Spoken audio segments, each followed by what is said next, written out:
Hey there, it's Simon here. How are you? Today we are super pumped to have a great guest in the studio. We have Grant from Goodwood Audio. He's going to talk to us today about noisy pedal boards and the reasons of that and why it happens. So, Grant, tell us a bit about yourself. Hi, yeah, thanks for having me. You're welcome, man. I started Goodwood Audio a long time ago now in Australia, actually. I'm currently in Vancouver, Canada, but I started it in Australia, in Sydney, close to you. And basically, the whole reason it started is to make pedal boards work better, be more reliable, funner to use, and to keep the guitar tonal chase alive. And so, really, I could buy gear and make it a tax write-off. Let's be honest. That's the real reason. Yeah, I started it in 2010 with a buddy, and Yep. it's, to my surprise, still going strong. One of the big questions I always get when I'm in lessons and we're talking about, getting together a pedal board. So I've bought all this stuff and I've plugged it in and it's just like, it's really noisy. What kind of reasons are there that the pedal board is noisy? Lots, unfortunately.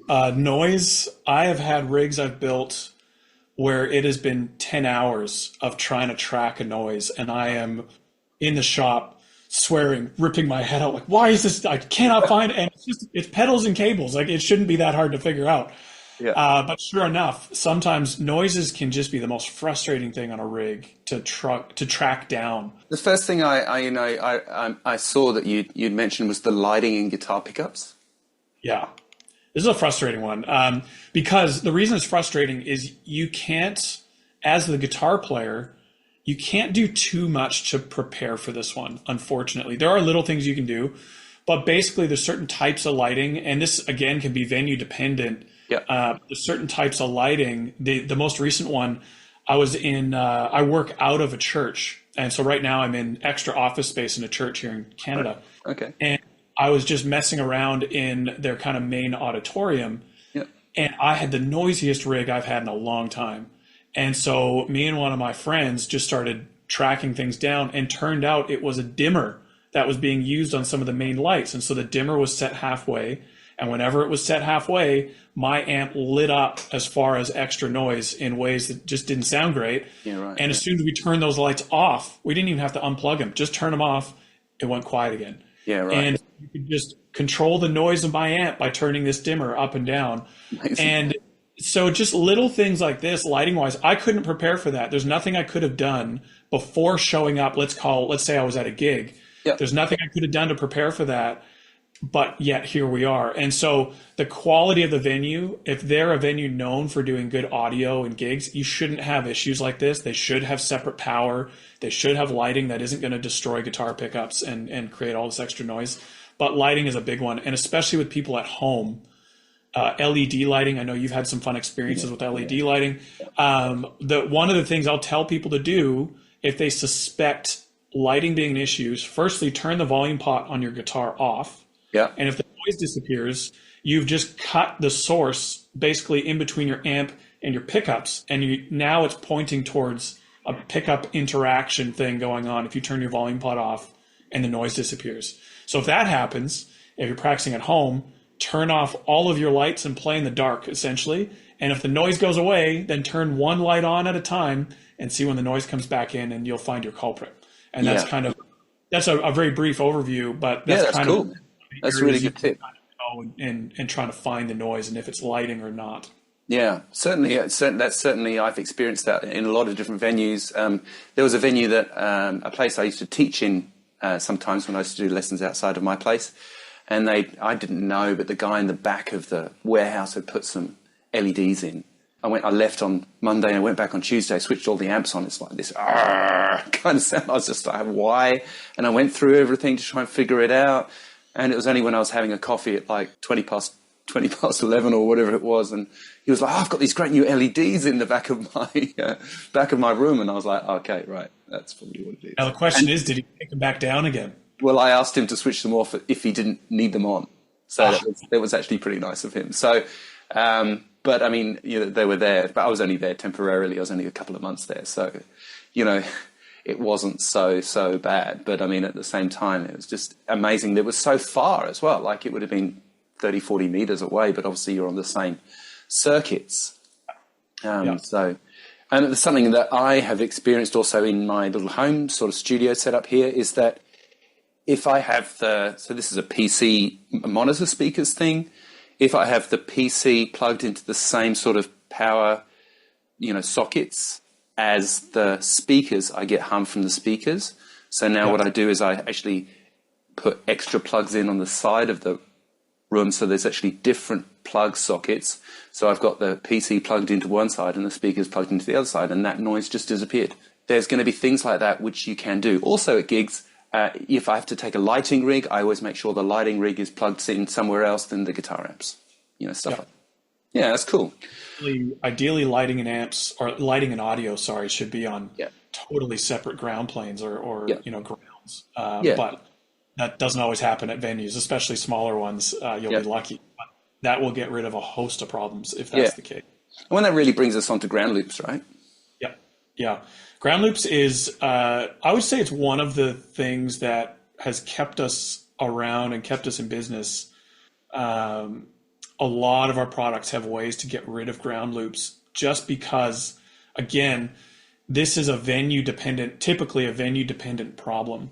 And usually you come across a ground loop. If we're talking guitar rigs, you come across a ground loop when you're running more than one line, more than one output, usually to two different tube amps. So maybe a stereo rig or a wet dry rig, or beyond, a wet dry wet rig with 3 amps or whatever it is. 3 amps. Yeah. One day in my dreams. Yeah. It's a magical experience, I'll tell you that. But as soon as you're running more than one line, more than one amp, then the possibility of you getting a ground loop exponentially increase. And there's other ways to get it with 1 amp, but the main way you're going to see it is with 2 or more amps. Right. And it comes through similar to what you experienced with the LED lights. It's a loud hum. In America, it would be 60 cycle, and Australia on 50 cycle, 50 hertz. And it's just this loud hum that you can't get rid of. Easiest way to test for this one, to know if it's a ground loop or not, you turn your guitar's volume pot off. You might get a little bit less noise, but that hum is still going to be there. Yeah. So now you know it's not a pickup problem. Something else is going on. And the easiest way to tell, grab both leads on the amps. Unplug one. If the noise goes away, that's your first hint. Plug that amp back in, unplug the second amp, and the noise will go away again. And then you plug both amps back in, the noise will come back. That is a ground loop. And you need a way, and there's an unsafe way to get rid of a ground loop and a safe way to get rid of a ground loop. The unsafe way, which makes me cringe, someone was telling me they were doing this last week, like it still happens all the time. You take one of your ground's mains plugs and you chop off the ground pin. And it gets rid of the ground loop. It fixes the problem. But if you ever have a short in your amp and you touch that metal cable or you touch the chassis, you are now the ground, which means you're going to be getting 240 volts if you're in Australia, straight through your body into the ground. So it's not advised. It's quite dangerous to do it that way. That's not a super healthy option. No, it's not a healthy option. That's a young man's choice, and that's the reason they stay young and don't make it into older age. So what we've done, and what is a common way to fix this, is to put an audio transformer into a box on your pedal board, the last thing before the signal leaves your pedal board. And to your second amp, it's now running through that audio transformer, and the transformer it works in such a way that it lets the audio pass, but doesn't let that ground connection stay connected. And so it basically is, for computer people, it's kind of like an air gap, and it allows your guitar signal to pass, but the grounds are disconnected safely. And so on our products, you just push a button and that engages the transformer and the ground loop disappears. That's amazing. So, and a lot of companies do this. This isn't me saying we're the only one with a solution. Lots of have audio transformers and ground lift and all that. And this is what they're trying to protect against, is these annoying ground loops. And the reason I was saying again, just previously with ground loops, is this is venue dependent. So again, you can have a quiet rig at home in your studio, go out to play a gig, and now all of a sudden at the new venue, you've got a ground loop. And if you don't have a way to fix it safely, the fix for this is to play with 1 amp instead of the planned 2 or 3 amp rig that you were going to be using, which no one wants to go from 2 amps to 1 or 3 amps to 1. It's no fun. Yeah, so then on the guitar sort of more dependent side, Something I've always experienced is as soon as I switch my fuzz pedal on, it can be quiet. You switch the fuzz pedal on, you're not really playing anything, and there can be noise. So like stuff around high gain amps and FX loops and gain pedals. And can you talk to us a bit about that? Yeah, so this is where a couple factors will come into play. The quality of your, let's say it's a high gain amp. That's probably, quite a common, or even a high gain pedal. Yep. The quality of the circuitry and how that pedal was made, the noise floor of that pedal is probably one of the bigger factors. If you're doing kind of vintage, like to spec vintage pedals, they're going to be pretty noisy when you turn them on. If they're high gain pedal, like this, if it's to spec pedals, used to be a lot noisier. Now there's, newer components, lower noise floor, tighter tolerances. You can get a vintage modeled pedal with modern components, and the noise floor will be vastly improved. Yeah. But same thing with high gain amps. You have high gain amps with effects loops. Some effects loops are built really well. They're buffered. They aren't passive. The noise floor isn't horrible. You don't have any lighting issues with the pickups. That high gain amp is gonna make those noises even worse. There's all these different factors, like a little recipe list of what can create a noisy rig, and anything high gain is gonna take your current noise floor and just bump it way up. So if your rig is already quite quiet and you turn on a high gain amp, you will notice a difference. But the amount of noise that is added is really going to be the difference between, a quality high gain rig or high gain amp versus one that, everything is just adding more noise than it needs to. Yeah. And so the easiest way around this is just don't play high gain gear. I'm not like a metalhead or anything, so that's easy for me to say. Obviously, 50% of guitar players love, playing high gain stuff. And so that's where noise gate pedals come in. I am not a fan of noise gate pedals unless they have to be used. Again, this goes back to the Band-Aid versus fixing the problem. But in some high gain rigs like this, you just need a noise gate. And I would say if you're using a 4-cable rig or a 5-cable rig with, using an amps effects loop, a noise gate can be really, really handy. And with this isn't the purpose of today's chat, but the way you wire in your noise gate is massive. You can wire in a noise gate to protect against a noisy pedal, a noisy guitar, 4-cable method, or an amps effects loop. All of these are different wirings. Right. And so if you just slap in a noise gate, it's like, it's in my signal chain, it's fixing the problem. It might be completely useless if you've wired it in the wrong way. Yeah. And so that's where I would say noise gates are pretty good these days, and they aren't as noticeable, but you need to make sure it's wired in to suit what you're trying to fix, whether it's a pedal or guitar. So in terms of where you put it in the chain and stuff? Correct, yeah. So most, not all, but most noise gates have an input, a send, a return, and an output. Oh. And I basically like to think about it, you're wrapping the noise gate around the thing that's noisy. So let's say you have a noisy fuzz, and it's just that fuzz, everything else is quiet. Yep. You could plug, and this is a bad example because you don't usually want to buffer a fuzz, and a noise gate's a buffer. Right. Yeah. For the sake of the example, you'd plug your guitar into the input of the noise gate, send it to the input of the fuzz from the send of the noise gate, out of the fuzz to the return of the noise gate, out of the noise gate to the rest of your pedal board. And so the send and return are basically wrapping around that fuzz, and that is going to put the gate around the fuzz in the same way that you could put a gate around the input and effect send of an amp that is high gain with an effects loop. You're trying to isolate that preamp of the amplifier. So you're sending to the amp input, send of the amp's preamp to the return of the noise gate, and out of the noise gate to your modulation and wet effects. And awesome. So where and how you put the noise gate in is just as important as the noise gate pedal itself.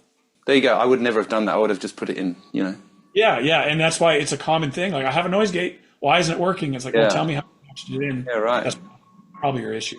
So now something I actually have worked on my own pedal board stuff is making sure I've got good cables running between the pedals. This is, I'm passionate about this one, so you're going to have to shut me up after a little bit here. But I would say on the setup front, Goodwood has been kind of started doing cables and then within months setting up pedal boards.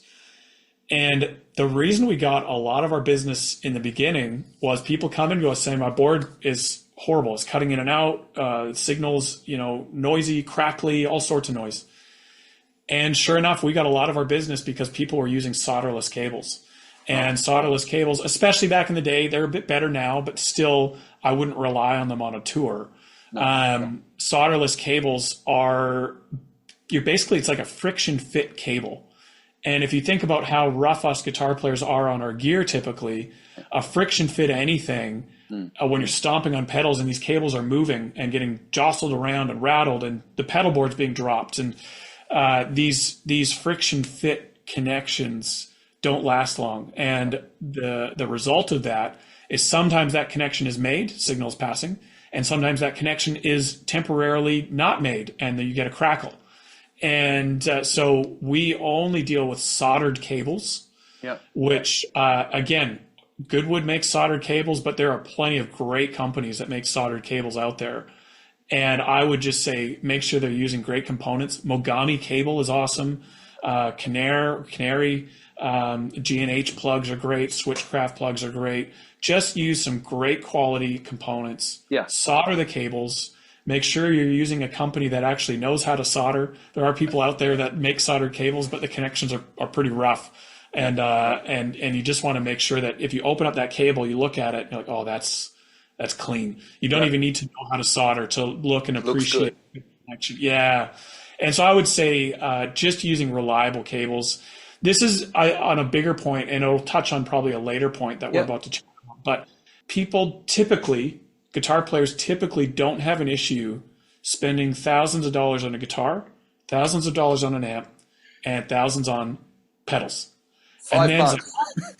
My power supply and cables, let's go to the bargain bin and get the cheap stuff, because that doesn't matter. Oh, you can get 20 for $5. Pay for it. Like your cables, every single note you play, those cables are responsible for carrying that note and passing it on to the next pedal or the next thing in the chain. And I would much rather ditch an overdrive, sell it for $200 or $300, and put that money into a good power supply or a good bunch of cables, and know that your rig is going to work, rather than, and Murphy's Law, your board is going to cut out right before your big solo. Like, that is when it will happen. And so that's where I think invest in the things. If it carries your signal at all times, invest in it. And you'll be really glad you did. So I think good cables, good power, isolated power is really where you want to go. That isolated power situation is the isolated power and decent cables on my pedal board was the thing that fixed everything for me. And I would say as well, if people are wondering what power supply should I get, we've set up literally millions of them. So many boards over the last 10 to 15 years. And there's one company where I've never once had a failure on a power supply, and that is Chalks. Chalks power. They use those RCA connections on them, which is part of the reason we haven't had a failure, because those things they're annoying because they're unique to Chalks, but they do not fail. And the Chalks power supplies are incredible. Strymon's good. Walrus just came out with a good power supply. There's quite a few companies doing great stuff. But if you haven't heard of the brand name before, typically CIOCS or something, is it? CIOKS, Chalks.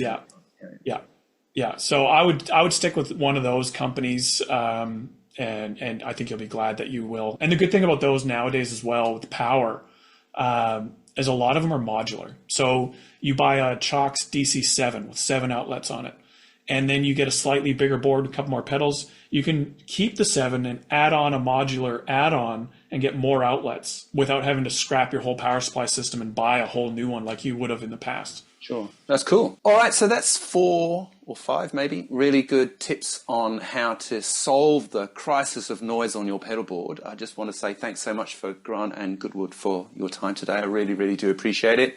If you have any questions at all, please just leave them in the comments, and I will try and answer the best I can. If you have any pedal board requirements or custom cables or custom setups or whatever at all, please go and have a chat with Grant at Goodwood.